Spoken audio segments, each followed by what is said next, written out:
Hi everyone, this is Dave from Geekanoids and welcome to Ask the Geek, a new format for the Q&A sessions and indeed also a new place to ask your questions. Now if you follow me on Instagram, just search for Geekanoids. Every now and again I'll be posting an image there asking for questions for the next Q&A session. So plenty of you looked at that particular image and asked questions, so thank you very much to everyone who's asked something. There are a few reasons why I won't answer a question. One, it's been a question that's asked previous times on numerous occasions, so please do check back on previous Q&A videos. Secondly, it's just something that isn't appropriate. And third, it's something I don't really want to answer. But anyway, let's get on with today's Q&A. And the first question comes from Jake Anthony Brown on Instagram.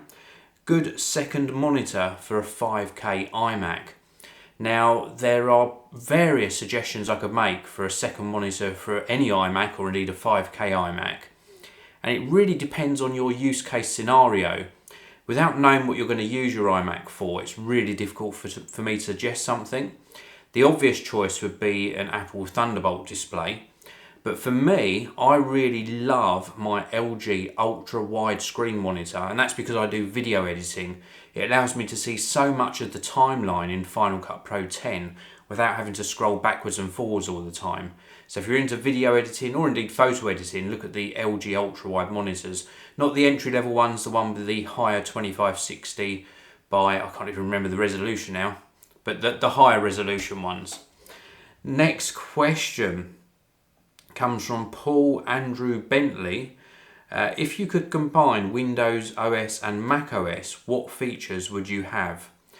I'd have all of the stability of Mac OS 10 because I really do appreciate that when I'm using Mac OS 10 it seems to get out of the way and let me get on with my creativity.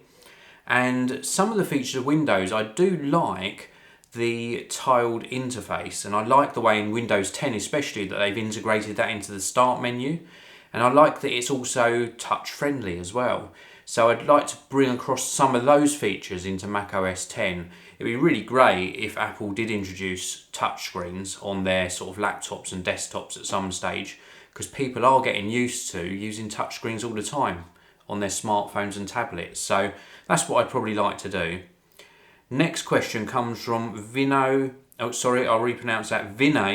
Bhopal. Best £100 phone in the UK.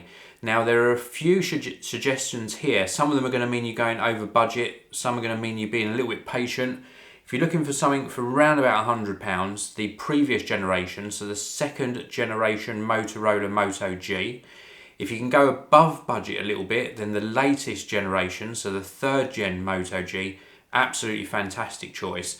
Now I've also got a phone just sitting here. Let me just unlock it. And this is a phone I'm going to suggest if you can actually wait for it to come out on offer.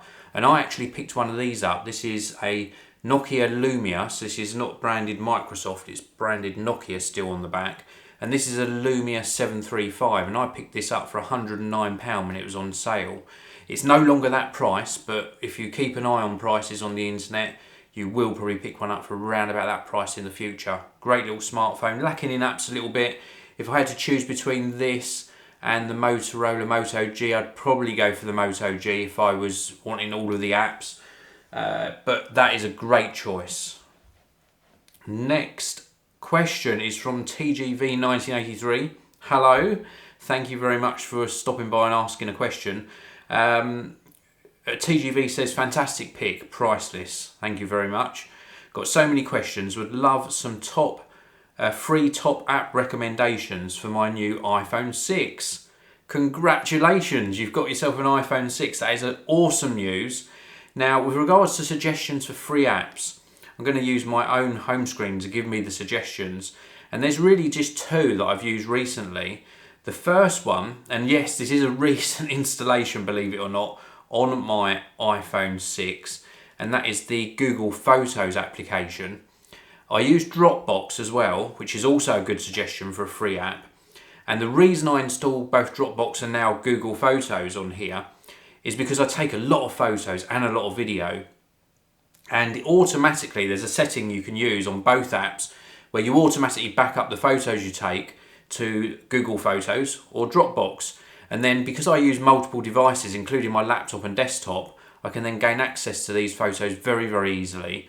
And it's just a great way of freeing up memory on your iPhone as well. So when I'm lacking memory on here, I can clear out loads and loads of photos and know that they're all automatically backed up to the cloud as well. So that'd be my first suggestion. And then another one, which is a very recent addition to my iPhone 6, and that is the new Pac-Man 256 game.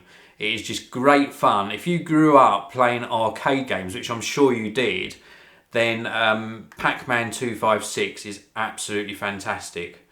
Very, very good. It's got like this continuous maze. There are in-app purchases. It just crashed for some reason there. There are in-app purchases, so as you go through, you do get prompted to maybe make additional purchases, but the actual game is free, so it's well worth suggestion. So, well worth giving a try. It's asked me to sign into Game Center. I hate Game Center. I really don't like it. I find it very intrusive. I just like to play the games and not have that keep popping up. But anyway, Pac-Man 256, Google Photos, and also Dropbox if you don't already have that. So let's go back to the questions. And we have got another question from JimSam78. Using so many technologies to pay with a mobile phone is a bit confusing for the companies. How entrepreneurs will adapt a technology that is not having a strategy? What is the cost for entrepreneurs to adapt such a technology?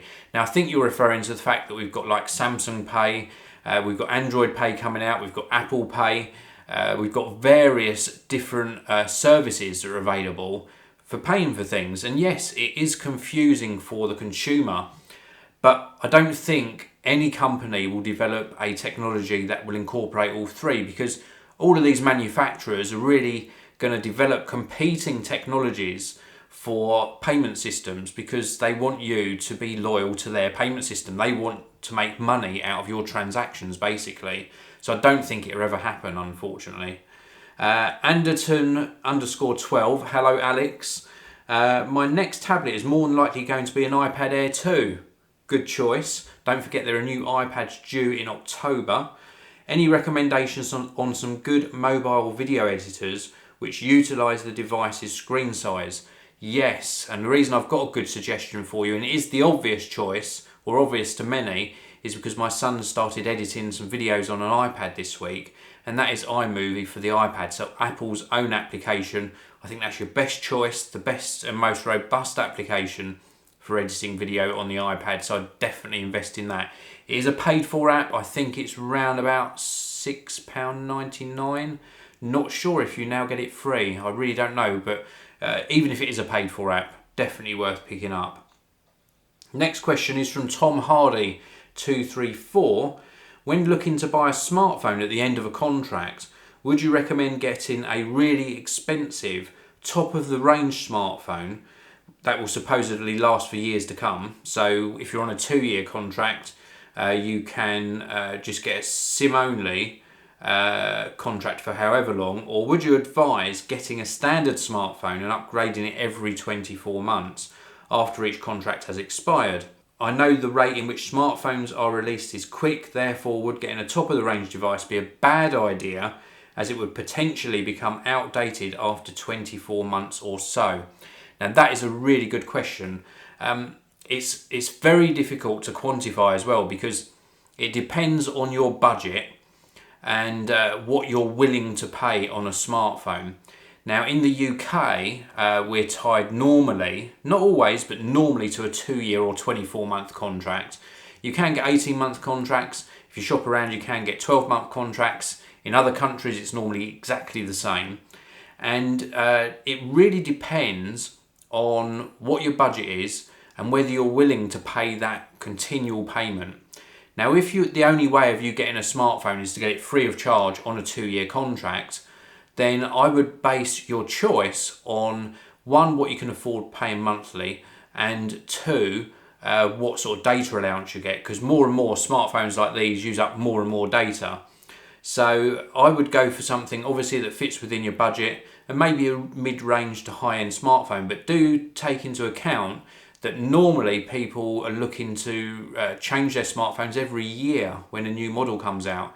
And if you're that sort of person that really needs the latest smartphone, whether it's a low-end phone, a mid-range phone, or one of the flagship phones, if you really want to upgrade every year, then I would thoroughly suggest 100% going for a SIM-only contract where you purchase the SIM and you pay a lower cost because you're not getting a smartphone from the network provider, and that saves you a lot of money, and then buy your smartphones outright. I know it's a big investment to pay it all in one go, but that's where you should then look at your budget and what you're happy spending or what is within your budget. Now, for example, just sitting behind me here on my charging stand, I've got the Moto X Play from Motorola, and that's a £270 unlocked SIM-free smartphone. A really great specification, and you couple that with a SIM-only contract from your mobile phone provider, and you've got the ideal combination. And then when you want to charge that Moto X Play, change it for a new model, maybe next year, you haven't got to worry about cancelling your contract or getting the best deal again. You just buy a new smartphone. Now for me, I use an iPhone 6S. We're expecting the iPhone 6S. I use an iPhone 6. I'm forgetting all the models today. I use an iPhone 6, and I'm obviously excited because the iPhone 6S is due to be announced. This has got a SIM-only contract SIM from 3UK inside. So when the iPhone 6S comes out, I'm happy spending that sort of money on a smartphone. I'll just swap out the SIM and continue using it as I am today. I don't have to shop around, don't have to get confused as to how much it's going to cost me overall. I just know that I'm paying this monthly just for the SIM-only contract, and I know what my cost is for the smartphone. So I hope that's helped you. It is a very difficult question to answer, but I hope that's given you some insight into how my brain works into deciding which way I went. I used to be tied into contracts, and I hated the fact that I was still in contract and a new smartphone came out. So that's why I changed to SIM only. So that's it for all of the questions. Thank you very much for asking them. As I said at the beginning of this video, for the next Q&A session, keep an eye out on my Instagram. I will post a photo on there asking for you to ask questions. And it was just an easy way of doing it. Where I was having questions asked across multiple videos, I was missing so many, and then I used to get so many questions asked that people used to wait months and months for them to be answered, which isn't ideal. So I hope this works a lot better for you. I hope you enjoyed the video as well. Hit that like button, and I'll see you all in the next one.